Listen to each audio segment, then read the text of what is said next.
3 match one day সিরিজের প্রথম ম্যাচে নিউজিল্যান্ডকে হারালো ইন্ডিয়া।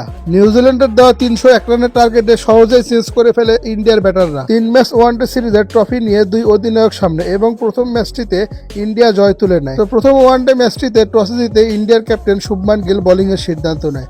ব্যাট করতে আসে নিউজিল্যান্ডের ব্যাটাররা। দুর্দান্তভাবে শুরু করেন নিউজিল্যান্ডের ওপেনিং ব্যাটসম্যান ডেভন কনওয়ে। সেই সাথে আরেক ওপেনার হেনরি নিকোলাসও দুর্দান্ত ক্রিকেটটা খেলেন। দুজনের ব্যাটিংয়ে 100 রানের উপরে পার করে দেয়। শেষ পর্যন্ত 300 রান স্কোরবোর্ডে তোলে নিউজিল্যান্ড। ইন্ডিয়ার পেস বোলাররাও ছিল দুর্দান্ত। হার্ষিত রানা এবং অনেকদিন পরে দলে ফিরেছে মোহাম্মদ শামি। দলে ফিরে দুর্দান্ত বোলিং করেছে।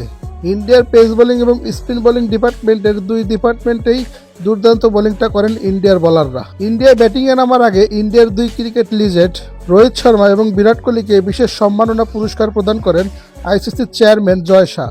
সেই সাথে উপস্থিত ছিলেন বিসিসিআই এর প্রেসিডেন্টও। এই দুই লিজেন্ডকে বিশেষ সম্মাননা প্রদান করেন বিসিসিআই।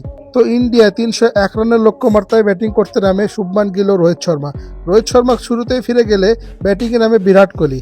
বিরাট কোহলির সাথে শুভমান গিলের দুর্দান্ত ব্যাটিং, তাদের পার্টনারশিপটা দুর্দান্ত ছিল। সেই সাথে বিরাট কোহলি ইন্টারন্যাশনাল ক্রিকেটে 28,000 রান পার করে 50 করার পরে শুভমান গিল আউট হয়ে যায়, কিন্তু রানের চাকা সচল রেখেছিল বিরাট কোহলি। শেষ পর্যন্ত বিরাট কোহলি 93 রানে আউট হয়ে ফিরে গেলেন এবং বিরাট কোহলি সেঞ্চুরিটা মিস করেছেন। 91 বলে 93 রানের মহাকাব্যিক ইনিংস খেলে সেই সাথে ইন্ডিয়া 4 উইকেটে জয় পায় এবং ম্যান অব দ্য ম্যাচ হন বিরাট কোহলি। তো প্রথম ম্যাচটি জিতে 1-0 এগিয়ে গেল টিম ইন্ডিয়া।